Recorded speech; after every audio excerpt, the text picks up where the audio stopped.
খ্রিস্টভক্ত ভাই ও বোনেরা, চলুন আমাদের দৈনন্দিন জীবনের একটি পরিচিত দৃশ্য দিয়ে শুরু করি।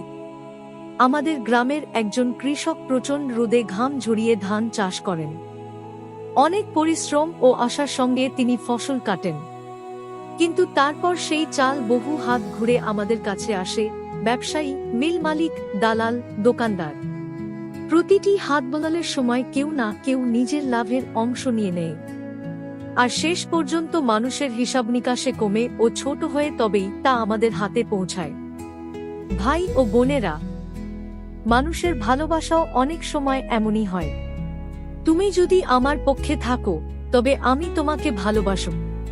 তুমি যদি আমার কাজে লাগো তবে আমি তোমাকে সাহায্য করব। তুমি যদি আমার মতের সঙ্গে একমত হও তবে আমি তোমাকে গ্রহণ করব। মানুষের ভালোবাসা প্রায় স্বার্থ আর হিসাবের মধ্যে ছোট হয়ে যায়। কিন্তু আজকের সুষমাচারে যিশু আমাদের এক আশ্চর্য সত্য প্রকাশ করছেন। পিতা যেমন আমাকে ভালোবেসেছেন, আমিও তেমনি তোমাদের ভালোবেসেছি। আমার ভালোবাসায় স্থির থেকো। যোহন 15:9। এটি অত্যন্ত গভীর একটি বাক্য। পিতা পুত্রকে সামান্য ভালোবাসা দেননি, তিনি সবকিছু দিয়েছেন। পূর্ণ ভালোবাসা, অসীম ভালোবাসা, চিরন্তন ভালোবাসা। আর সেই একই ভালোবাসা যিশু আমাদের দেন। কোনো কমে যাওয়া ভালোবাসা নয়, কোনো হিসাব করা ভালোবাসা নয়, কোনো শর্তযুক্ত ভালোবাসা নয়, বরং ঈশ্বরীয় ভালোবাসা।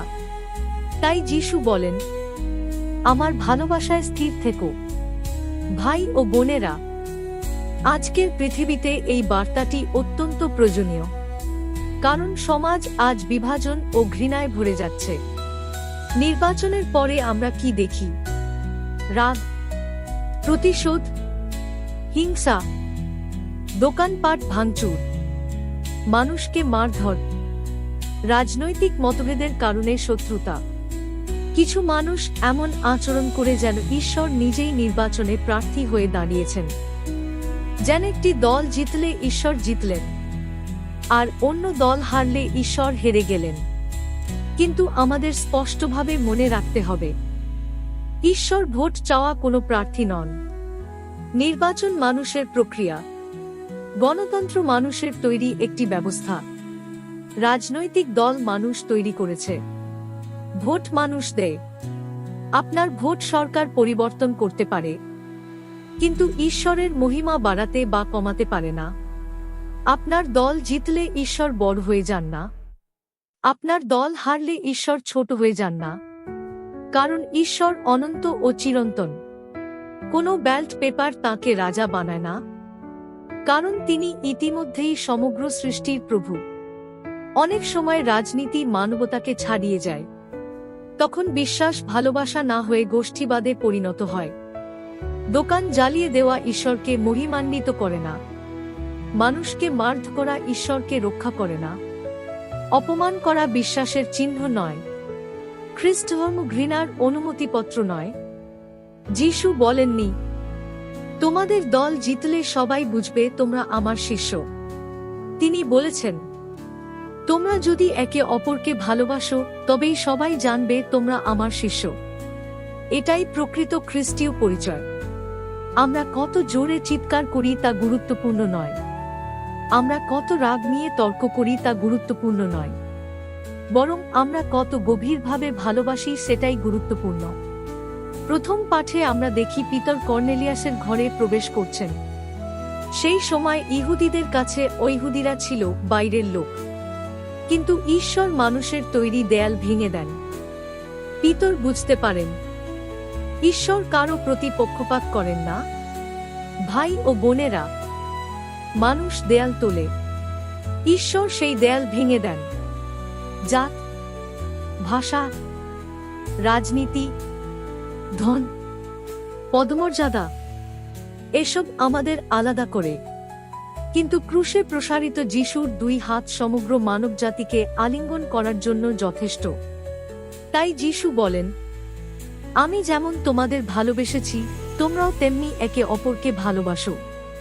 শুধু নিজের দলকে নয়, শুধু নিজের মতের মানুষদের নয়, বরং সবাইকে। যখন সমাজ ঘৃণায় ভরে ওঠে, তখন খ্রিস্টানদের অন্য এক রাজ্যের সাক্ষী হতে হবে। ভালোবাসার রাজ্য, শান্তির রাজ্য, করুণার রাজ্য। যিশু আজও বলেন, আমার ভালোবাসায় স্থির থেকো। খ্রিস্টে স্থির থাকা ভালোবাসা, শান্তি ও করুণা। লতা থেকে বিচ্ছিন্ন ডাল শুকিয়ে যায়, ঠিক তেমনি খ্রিস্ট থেকে দূরে থাকা হৃদয় সহজেই রাগ, তিক্ততা ও ঘৃণায় ভরে যায়। কিন্তু খ্রিস্টে স্থির থাকা হৃদয় ফল আনে ভালোবাসা, ক্ষমা, শান্তি, করুণা, সহনশীলতা। তাই আজ আমরা নিজেদের প্রশ্ন করি, রাজনীতি কি আমার মানবতার চেয়ে বড় হয়ে গেছে? আমার হৃদয়ে কি ঘৃণা আছে? আমি কি আমার বিরোধীকেও ভালোবাসতে পারি? একদিন সব নির্বাচন শেষ হয়ে যাবে, সব দল বদলে যাবে, সব স্লোগান মুছে যাবে, কিন্তু খ্রিস্টের বাক্য চিরকাল থাকবে, একে অপরকে ভালোবাসো। শেষ দিনে ঈশ্বর আমাদের জিজ্ঞেস করবেন না, তুমি কোন দলকে সমর্থন করেছিলে? তিনি জিজ্ঞেস করবেন, তুমি কি ভালোবেসেছিলে? তুমি কি ক্ষমা করেছিলে? তুমি কি মানুষের মর্যাদা রক্ষা করেছিলে? তুমি কি খ্রিস্টে স্থির ছিলে? আসুন আমরা প্রার্থনা করি। হে স্বর্গীয় পিতা, আমাদের হৃদয় থেকে ঘৃণা ও বিভাজন দূর করো। প্রভু যিশু, আমাদের তোমার ভালোবাসায় স্থির থাকতে শেখাও। পবিত্র আত্মা, আমাদের শান্তির যন্ত্রে পরিণত করো। আমেন। শান্তির রাজা খ্রিস্ট আমাদের হৃদয়কে তাঁর অনন্ত ভালোবাসায় স্থির রাখুন। আমেন।